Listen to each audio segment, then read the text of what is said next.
नमस्कार दर्शकों, मैं सौरभ विजन संवाद के इस नए अंक में आप सभी का स्वागत करता हूं। आज के हमारे डिस्कशन का टॉपिक है लैंड रिकॉर्ड मॉडर्नाइजेशन। भारत में विकास के लिए हम देखते हैं कि भूमि अधिग्रहण के मामलों में लगातार लंबित वो मामले रह जाते हैं। साथ ही भारतीय न्यायपालिका के समक्ष लगभग 3 करोड़ मामले पेंडिंग हैं। इन मामलों में लगभग 2/3 मामले ऐसे हैं जो भूमि रिकॉर्ड से संबंधित हैं। इसके लिए भारत में लैंड रिकॉर्ड का मॉडर्नाइज करना बहुत ही महत्वपूर्ण आवश्यकता है। आज का हमारा डिस्कशन इसी के इर्द गिर्द रहेगा। मैम, हम आज की चर्चा में आगे बढ़ें तो हमें सबसे पहले ये समझाइए कि लैंड रिकॉर्ड मॉडर्नाइजेशन क्या है।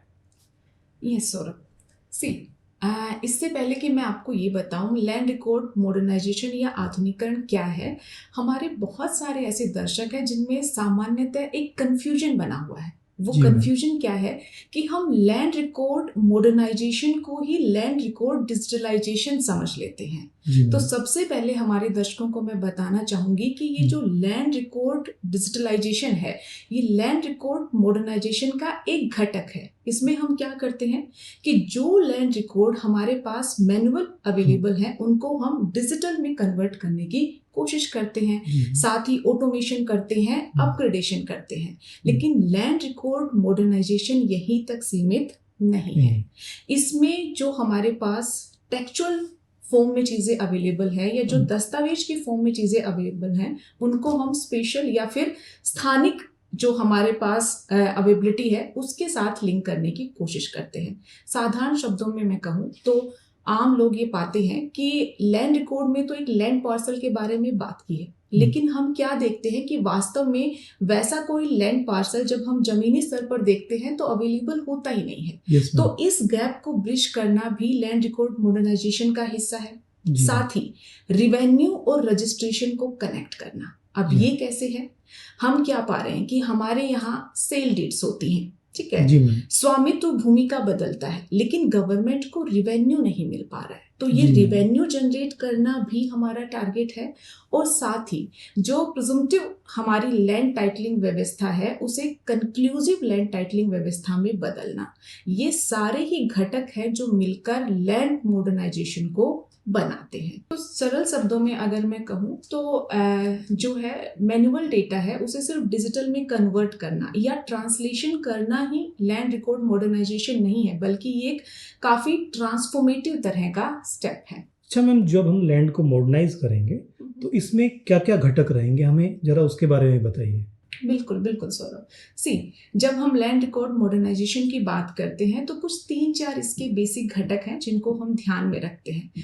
सबसे पहले अगर मैं बात करूं तो डिजिटल संग्रहण है, जिसकी बात मैं आपको ऊपर भी जो है बता चुकी हूं कि जो चीजें मैनुअल अवेलेबल है हमारे पास, जो डेटा मैनुअली है उसे हम डिजिटल में कन्वर्ट कर पाए। इसके बाद दूसरा इसका घटक है वेब बेस्ड सर्विसेज, यानी हम वेब बेस्ड सेवाएं हमारे जो नागरिक हैं उन तक अवेलेबल करवाएं, जिससे कि जो लैंड रिकॉर्ड इंफॉर्मेशन है उन तक जो है उसकी इजी एक्सेस हो पाए।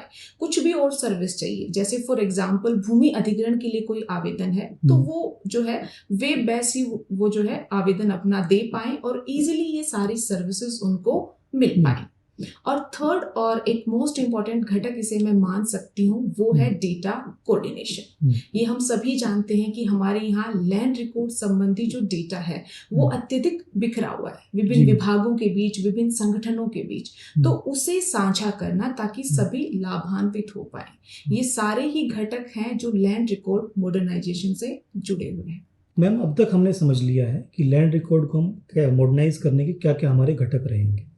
अब हमें ये समझाइए कि जो लैंड रिकॉर्ड को हम मॉडर्नाइज करेंगे तो क्या ये भूमि सुधार से भी संबंधित है या फिर जो आम नागरिक है उसको इसका क्या लाभ मिलेगा? जी सौरभ, जब हम लैंड रिफॉर्म की बात करते हैं या भूमि सुधार की बात करते हैं तो हिस्ट्री में डेफिनेटली आपने भी पढ़ा होगा कि भूमि सुधार को लेकर एक फ्रेज काफी फेमस है, वो है पुनर्वितरण न्याय।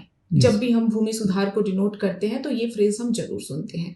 अभी इसी पुनर्वितरणात्मक न्याय को लेकर हमने कुछ स्टेप उठाए इतिहास में या पास्ट में, जिसे हदबंदी, चकबंदी या टेनेंसी सुधार के नाम से हम जानते हैं। बट अगर हम व्यापक स्तर पर देखें तो ये तो कुछ कदम थे। भूमि सुधार अपने आप में काफी एक कॉम्प्रिहेंसिव टर्म है जिसमें और काफी एलिमेंट हम शामिल कर सकते हैं, जैसे कि भूमि को एक एसेट के तौर पर कैसे बेहतर ढंग से हम इस्तेमाल में ला पाए, ये हम भूमि सुधारों के माध्यम से इंश्योर कर सकते हैं। ठीक है, जिसकी भूमि है उसको वास्तव में उस भूमि का स्वामित्व मिले, इसे भी हम भूमि सुधार के तहत शामिल कर सकते हैं। ठीक है, तो अगर मैं इस ब्रॉडर पर्सपेक्टिव से आपको बताऊं तो डेफिनेटली ये जो लैंड रिकॉर्ड मॉडर्नाइजेशन है ये भूमि सुधार का ही हिस्सा है। जी। और जहां तक आपने पूछा कि ये आम नागरिकों को कैसे बेनिफिट देगा, तो अगर हम लैंड रिकॉर्ड को डिजिटलाइज कर रहे हैं तो इसका मतलब क्या है कि भूमि संबंधी कोई भी जानकारी हमारे सभी नागरिकों तक आसानी से उपलब्ध रहेगी। उनको भूमि को बेचना है या खरीदना है, कोई भी डेटा उनको इजीली मिल जाएगा। साथ ही आपने जैसे कि इंट्रोडक्शन में बताया था कि भूमि से काफी सारे विवाद भी जुड़े हुए हैं, और आपने एक रिपोर्ट को भी कोट किया था जिसके अनुसार हमारे जो लंबित मामले हैं उनका 2/3 कहाँ से जुड़ा हुआ है, भूमि के रिकॉर्ड से। बिल्कुल बिल्कुल। तो ये जो मामले हैं इनकी जो बेसिक एक लंबित बनी हुई व्यवस्था है उसको भी हम तोड़ पाएंगे, और भूमि सुधार से जुड़े हुए जो ये स्टेप है यहाँ भी बेनिफिशियल रहेंगे।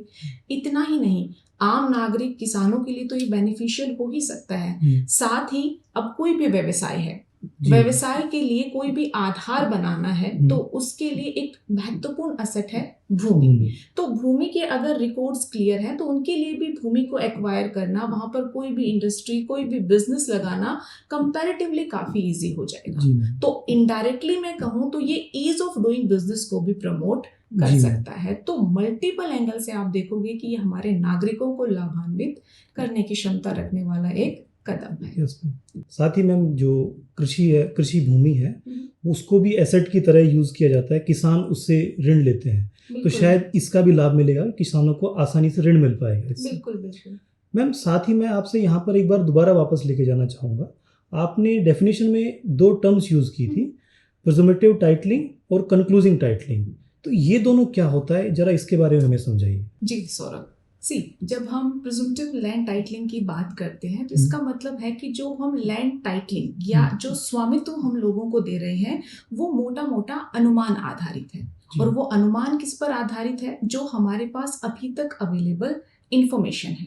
और वो अवेलेबल इंफॉर्मेशन क्या है, वो है सेल डीड बेस्ड जो इंफॉर्मेशन है, या कोई सर्वे डॉक्यूमेंट है, या फिर जो है कोई प्रॉपर्टी टैक्स है।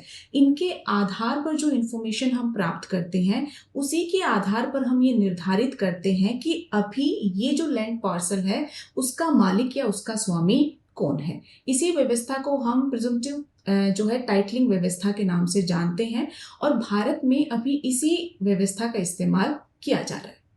अब अगर मैं इसके इम्प्लीकेशन को आपको समझाऊं जिससे शायद ज़्यादा इजीली हमारे जो व्यूवर्स हैं वो समझ पाएंगे, वो ये है कि अगर मान लीजिए आप किसी लैंड पार्सल के स्वामी हैं, ठीक है, और मैं आपके खिलाफ कोई क्लेम करती हूँ कि ये भूमि आपकी नहीं अपितु मेरी है, तो वास्तव में ये आपको फिर स्पष्ट करना पड़ेगा कि ये भूमि आपसे ही बिलोंग करती है। दूसरा, अगर मेरा क्लेम वैलिड हो जाता है तो आपको अपनी भू संपत्ति से भी हाथ धोना पड़ सकता है। तो आप समझ रहे हैं, आप एक लैंड पार्सल के या भूमि के स्वामी तो हैं, लेकिन वास्तव में उसका स्वामित्व का आपका अधिकार अंतिम नहीं है। कोई भी दूसरा व्यक्ति बाहर से आएगा, ठीक है, आपके खिलाफ मामला लाता है, और अगर उसके पास प्रूफ है, उसके पास अच्छी इंफॉर्मेशन है, सेल डीड वगैरह वो अरेंज कर लेता है, तो आप देखेंगे कि आपकी भूमि आपकी नहीं रहेगी। ये है प्रिजम्पटिव लैंड टाइटलिंग व्यवस्था। अब इसके चलते प्रॉब्लम क्या हो रही है कि किसी का स्वामित्व सुनिश्चित है ही नहीं, और इसी के कारण बहुत सारे मामले न्यायपालिका तक भी पहुंच रहे हैं। इसीलिए तो ये जो भूमि विवाद है हमारे यहाँ चलते रहते हैं। तो अब गवर्नमेंट फोकस कर रही है कि क्यों ना हम कंक्लूसिव लैंड टाइटलिंग की तरफ बढ़े। अब ये कंक्लूसिव लैंड टाइटलिंग क्या है कि अभी जो मैंने एग्जांपल दिया था, जो भूमि आपकी है वो आप ही की है, आप ही उसके अंतिम स्वामी है। अगर मुझे लगता है कि ये भूमि मेरी है, मैं कोई क्लेम करूंगी तो उस क्लेम का सेटलमेंट गवर्नमेंट करेगी, आपको नहीं करना पड़ेगा। साधारण शब्दों में मैं कहूं तो आपका जो भूमि अधिकार है वो यहाँ पर सुरक्षित है। कोई कंपनसेशन अगर बनता है, कोई भी क्लेम अगर है, तो वो सेटल करने की जिम्मेदारी गवर्नमेंट के पास चली जाती है। तो इसका एक ओवरऑल बेनिफिट हम देख सकते हैं कि इससे स्वामित्व क्लियर होगा और साथ ही जो बहुत सारे भूमि से जुड़े हुए डिस्प्यूट्स हैं वो कम हो जाएंगे। तो ये सारे इसके पोटेंशियल बेनिफिट हैं और इसी के चलते हम प्रिजम्पटिव, जिसे हम प्रकल्पित भूमि जो है टाइटलिंग के नाम से जानते हैं, उसके स्थान पर निर्णायक भूमि टाइटलिंग, जिसे इंग्लिश में कंक्लूसिव लैंड टाइटलिंग कहते हैं, उसकी तरफ बढ़ना चाह रहे हैं। हाँ मैम, आपने कंक्लूसिव टाइटलिंग क्या होती है, साथ ही उसके आपने लाभ भी बताए हैं। मैम यहाँ पर मैं ये भी पूछना चाहूँगा आपसे कि जब हम कंक्लूसिव टाइटलिंग दे देंगे तो इसके और विस्तार से हमें बताइए कि इसके और प्रशासनिक क्या क्या लाभ होंगे हमें। जी, एक तो मैंने अभी आपको बताया कि जो हमारी लिटिगेशंस है वो कम हो जाएंगी, इसके जी। चलते जो न्यायपालिका पर दबाव है वो कम होगा, मामलों की संख्या घट जाएगी। घटेगी। दूसरा एक इसका इम्पोर्टेंट बेनिफिट हो सकता है जो बेनामी लेन देन है उनके संदर्भ में। आप जी। देखोगे कि हमारे यहाँ जो लैंड टाइटलिंग की व्यवस्था अनक्लियर बनी हुई है, ये बहुत मेजर कारण है जिसके चलते बेनामी लेन देन होते हैं भूमि के संदर्भ में। ठीक है, भ्रष्टाचार का भी एक कारण है। बिल्कुल, भ्रष्टाचार इसी के चलते जो जी। है भूमि संबंधी मामलों में पनपता है। तो ये जो बेनामी लेन देन है इनको भी कंट्रोल में लाया जा सकता है। तो लिटिगेशन, बेनामी लेन देन, इन सब पर जो है कंक्लूसिव लैंड टाइटलिंग का पॉजिटिव प्रभाव देखने को मिल सकता है। मैम जो आपने बता दिया कि कंक्लूसिव टाइटलिंग के क्या क्या हमें लाभ मिलेंगे, तो क्या इस दिशा में लैंड रिकॉर्ड को मॉडर्नाइज करने के लिए सरकार द्वारा कोई प्रयास किए जा रहे हैं अभी? सरकार के द्वारा इस दिशा में अनेकों कदम उठाए गए हैं और अभी भी काफी कुछ कोशिशें हैं जो सरकार के लेवल पर हम देख सकते हैं। सबसे पहला और सबसे महत्वपूर्ण कदम है इसमें डिजिटल इंडिया भू अभिलेख आधुनिकरण कार्यक्रम। ठीक है, इसी के तहत एक और भी घटक है जिसे हम भू आधार के नाम से जानते हैं। अब ये भू आधार क्या है? बेसिकली जैसे इंसानों के संदर्भ में हम कर रहे हैं कि उनको हम एक आधार नंबर दे रहे हैं, उनकी यूनिक आइडेंटिटी उन्हें दे रहे हैं, उसी तरह से लैंड पार्सल्स को भी हम यूनिक आइडेंटिटी देने की कोशिश कर रहे हैं। उसी को हम भू आधार के नाम से जानते हैं। अभी कुछ समय पहले गवर्नमेंट स्वामित्व योजना लेकर आई। अब ये योजना क्या है? टेक्नोलॉजी के माध्यम से भू मानचित्रण को बेहतर बनाना, साथ ही भू नक्शा कार्यक्रम भी है जो भू मानचित्रण से जुड़ा हुआ है। तो हम देखते हैं कि इस दिशा में काफी कुछ कदम हैं जो सरकार के द्वारा उठाए जा रहे हैं। इसी के साथ आप पाएंगे कि नीति आयोग भी जो है लैंड रिकॉर्ड मैनेजमेंट को लेकर ब्लॉकचेन टेक्नोलॉजी के इस्तेमाल को काफी प्रमोट कर रहा है। तो सरकार के संस्थान सभी के स्तर पर हम देखते हैं कि आज के समय में लैंड रिकॉर्ड मॉडर्नाइजेशन को काफी गंभीरता के साथ लिया जा रहा है। हाँ मैम लैंड रिकॉर्ड्स को मॉडर्नाइज करने के लिए अभी आपने संदर्भ दिया कि नीति आयोग ब्लॉकचेन टेक्नोलॉजी का यूज़ कर रहा है, तो क्या इसके अलावा और भी किसी प्रकार की तकनीक, क्योंकि ये एक डिजिटलाइजेशन प्रोग्राम है, तो क्या और भी किसी प्रकार की तकनीकी इस कार्यक्रम में यूज़ की जा रही है? बिल्कुल बिल्कुल, GIS, geographical information system, GPS, global positioning system, ठीक है, और सैटेलाइट इमेजरी, स्वामित्व योजना जिसको अभी मैंने रेफर किया, उसमें ड्रोन टेक्नोलॉजी का इस्तेमाल किया जा रहा है। तो ब्लॉकचेन के साथ ऐसी मल्टीपल टेक्नोलॉजी है जिनका इस्तेमाल लैंड रिकॉर्ड मॉडर्नाइजेशन को प्रभावी बनाने के लिए किया जा रहा है। जी मैम इसके साथ में जैसे हमें ये भी पता है कि जो भूमि है वो राज्य सूची का विषय है। बिल्कुल। तो क्या राज्य सरकारें भी इस दिशा में कोई प्रयास कर रही हैं?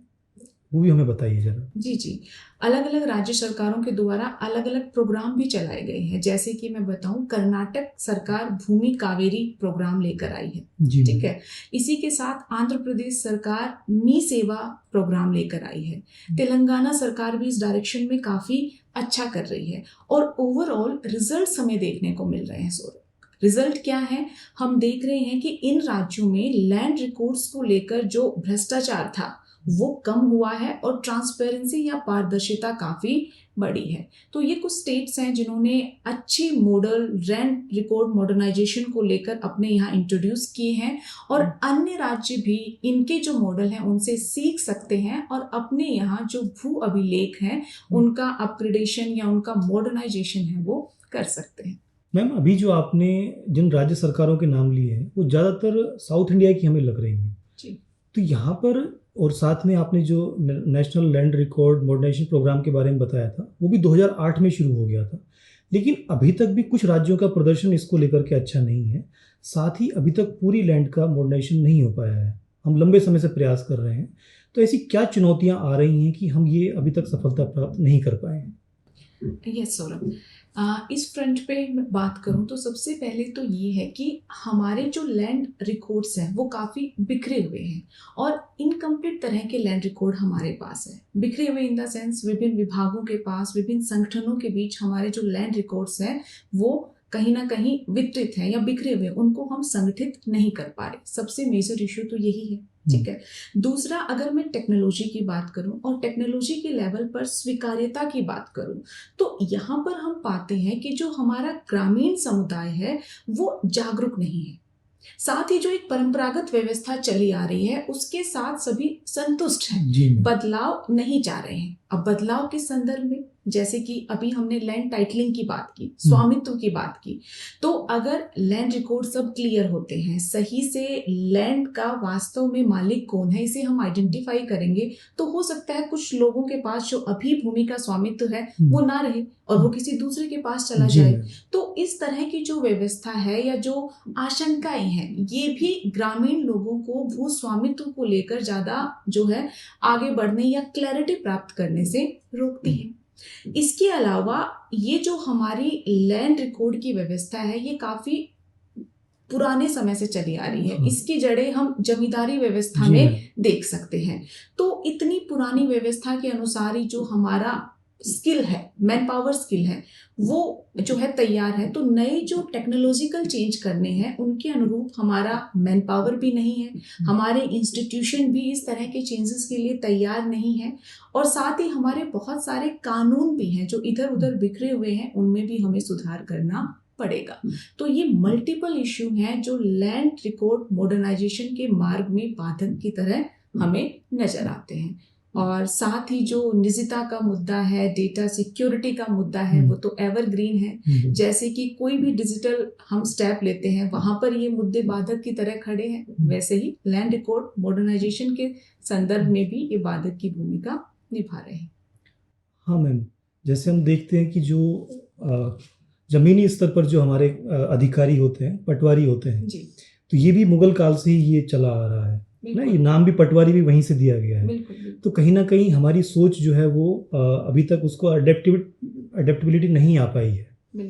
तो मैम, एक एक्सपर्ट के तौर पर आपके क्या सुझाव होंगे, हमें क्या प्रयास करने चाहिए ताकि हम इसमें सफलता प्राप्त कर सकें? जी देखिए, इसमें सबसे पहले तो जो सबसे बेसिक हमारी प्रॉब्लम है कि हमें लैंड रिकॉर्ड्स को अपडेट करना पड़ेगा। ठीक है, टेक्नोलॉजी का अच्छा यूज करना पड़ेगा, जियो टैगिंग करनी पड़ेगी हमें। ठीक है, जो एक भूस्थानिक आइडेंटिफिकेशन है वो हमारे लैंड पार्सल्स की करनी पड़ेगी। तो सबसे पहले तो टेक्नोलॉजी के फ्रंट पर हमें काम करना पड़ेगा। दूसरा, जो एक ग्रामीण समुदाय में आशंका है जिसकी अभी हमने बात की थी, उसके लिए कुछ अच्छे मॉडल्स को हम रेफरेंस में रख सकते हैं। जैसे कि अमेरिका, कनाडा जैसे काफी सारे राष्ट्र हैं, उन्होंने अपने यहाँ क्या व्यवस्था की कि जब उन्होंने कंक्लूसिव लैंड टाइटलिंग दिया तो जिन लोगों को उसके चलते क्षति हो रही थी, यानी जिनका भू स्वामित्व छिन रहा था, उनको एक समय के लिए कंपेंसेशन दिया गया। और आप पाएंगे कि इसी डायरेक्शन में हमारी राजस्थान गवर्नमेंट भी अच्छा जो है कार्य कर रही है। तो ये सारे कुछ केस स्टडीज है जिनसे हम सीख सकते हैं। साथ ही जो डिजिटल डिवाइड है उसे ब्रिज करना, डेटा सिक्योरिटी, ये सारे एस्पेक्ट हैं जिन पर हमें कॉम्प्रिहेंसिवली काम करना पड़ेगा। और साथ ही लास्ट बट नॉट लिस्ट वो है हमारे यहाँ कोऑर्डिनेशन। जिसकी बात हमने लैंड रिकॉर्ड मॉडर्नाइजेशन के संदर्भ में की भी है कि जब तक डेटा कोऑर्डिनेशन नहीं होगा तब तक लैंड रिकॉर्ड मॉडर्नाइजेशन जैसे प्रोग्राम है वो इफेक्टिवली काम नहीं कर पाएंगे। तो ये सारे एस्पेक्ट है जिनको हमें ध्यान में रखकर आगे बढ़ना पड़ेगा और ये हमारी आज की आवश्यकता भी है सौरभ। क्यों? क्योंकि लैंड एक वैल्यूएबल असेट है, ठीक है। तो उसको लेकर व्यवस्था जितनी क्लियर होगी उतने ही अच्छे ढंग से हम उस असेट का इस्तेमाल कर पाएंगे। और जैसा कि हम बात कर भी चुके हैं, ये क्लैरिटी न सिर्फ हमारे नागरिकों को प्रभावित करेगी, न सिर्फ हमारे बिजनेस को प्रभावित करेगी, बल्कि जो हमारा लैंड एडमिनिस्ट्रेशन है वो भी इस बदलाव के बाद अधिक इफेक्टिव हो पाएगा और साथ ही न्यायपालिका को भी इससे राहत मिलेगी। तो ये एक ऐसा स्टेप है जो हमें मल्टीपल बेनिफिट देता है। तो डेफिनेटली इस डायरेक्शन में हमें काम करना चाहिए। थैंक यू मैम हमारे सभी प्रश्नों का जवाब देने के लिए।